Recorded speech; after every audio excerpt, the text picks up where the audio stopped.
타임에 178번 문제 한번 들어가 볼게요. 178번은 fx, gx에 대해서 보기에서 옳은 것만 골라라. 자, 근데 이 문제를 들어가기 전에 일단 연속의 성질에 대해서 한번 들어가 보면 연속의 성질이라는 것이 뭐냐.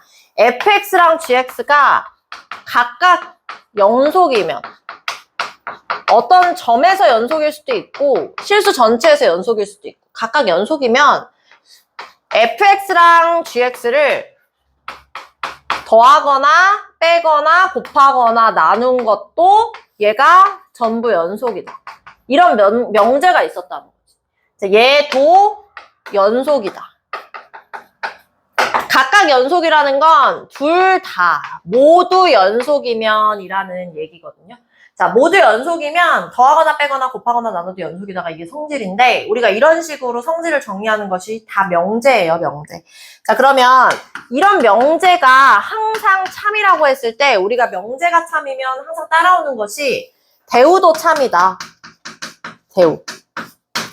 대우가 참인데 이 한 문장 가지고서는 참인 문장 하나를 더 꺼내면 대우라는 것이 뭐냐? 자리도 바꾸고 앞뒤 자리도 바꾸고 부정도 해주는 거야. 그러니까 자, 요 뒤에 있는 이 문장 있죠? 더하거나 빼거나 곱하거나 나눈 것이 연속이다. 이것에 부정을 하면서 앞으로 데려오면 fx랑 gx를 더하거나 빼거나 곱하거나 나눈 것이 불연속이면 이런 얘기인 거예요. 불연속이면 자, 오른쪽에다 쓰지 않고 요 밑으로 내려와 볼게요. 이면 뭐이다? 앞쪽에 있는 것을 뒤로 데리고 올 건데 부정을 하면서 뒤로 데려올 거예요. 그러면 fx랑 gx가 둘 다 연속일 때를 부정하는 거야. 자, fx도 연속이고 gx도 연속이다라는 건 이 가운데에 그리고가 숨어 있는 거거든요. 그리고 동시에 만족한다. 둘 다 연속이다. 그다음 그리고의 반대는 또는이에요. 그래서 얘의 부정을 한다고 하면 이렇게 써줘야 돼. fx 또는 gx가 불연속이다. 이렇게 된다. 이게 무슨 말이냐. 얘는 둘 다라는 뜻이고 얘는 둘 중에 하나라도 불연속이다. 이런 얘기인 거예요. 둘 중에 하나만 불연속이어도 된다는 게 요 또는인 거죠. 자, 이 문장만 참이에요. 얘가 참이면 얘만 참이야. 그러면 기억을 한번 봐보면 자, fx랑 gx가 모두 존재하지 않으면 자, 이거 극한값이죠. 극한값을 가지는 조건 1단원에도 성질이 있었단 말이에요. 모두 극한값 같지 않으면 합한 것도 존재하지 않는다. 합한 것도 같지 않는다. 자, 이거 뭐냐. 자, 원래 극한값의 성질에는 각각이 극한값을 가지면 존재하면 더하거나 빼거나 곱하거나 나눠도 극한값 존재한다. 이게 참이었거든요. 그죠? 이게 참인데 이 한 문장 가지고 대우를 구한다고 하면 자리를 바꿔. 자, 얘를 이쪽으로 데려와. 자, 더하거나 빼거나 곱하거나 나눠서 극한값이 존재하지 않으면 뭐다? 얘 데리고 와. 얘는 각각이 극한값 존재한다의 부정은 뭐다? 둘 중에 하나. 또는으로 연결해서 얘 또는 앞에 있는 f 또는 g가 극한값이 존재한다의 부정이니까 존재하지 않는다. 그러니까 극한값이 들어가느냐 연속이 들어가느냐의 차이인 거지 원래의 명제를 가지고서는 참인 명제 하나를 더 꺼내면 이것도 이 대우만이 참이 된다는 거죠. 대우가. 자, 그러면 기억이 지금 자, 극한값이 존재하면 사칙연산에 대해서 존재한다. 근데 여기 지금 존재하지 않으면이니까 이렇게 돼야 되는 문장이거든요.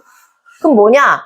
각각에 대해서 극한값이 존재하지 않는다가 뒤로 와야 되고 사칙연산이 앞으로 와야 돼. 근데 이게 지금 방향이 바뀌었죠. 각각이 존재하지 않으면 더한 것도 존재하지 않는다. 이게 아니라 바뀌어야 돼. 더한 것이 존재하지 않으면 각각이 존재하지 않는다가 맞는 문장인 거예요. 그죠? 방향이 바뀌면 안 돼요. 이게 항상 맞는 문장이 아니라는 거죠. 그러니까 항상 이 성질에 대해서 대우는 정해져 있기 때문에 이런 보기 문제에서 성질 문제가 나오면 원래의 명제와 똑같은 애만 맞는 거고 원래의 명제의 대우 문장과 완벽히 일치하는 것만이 맞는 보기인 거예요. 거기서 조금이라도 방향이 바뀌거나 순서가 바뀌어서 달라지면 걔는 항상 참인 명제는 아니다. 문장은 아니다. 니은도 볼래요? fx가 x는 0에서 연속이면 절대값, 이거는 또 다른 얘기죠. 자, 얘는 성질이고, 자, 이건 절대값에 대해서 나왔는데, 여러분, 연속이면 함수값과 극한값이 같아요.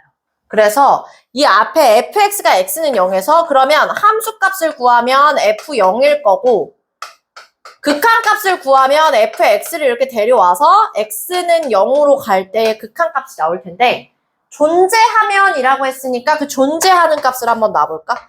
얘로 존재하면. 연속이면은 둘 다 같다는 얘기죠. 같으면, 자, 절대값 함수에 대해서도 연속이냐 물어봐. 이것도 마찬가지야. 연속이냐?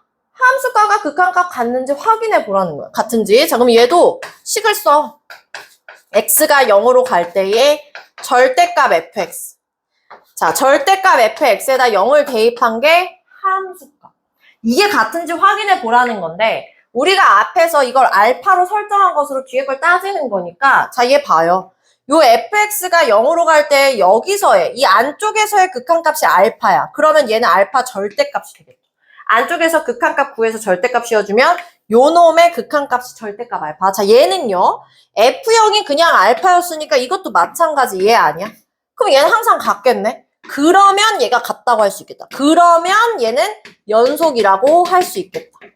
함수값과 극한값이 같으면 확인 가능. 그래서 니은 맞죠.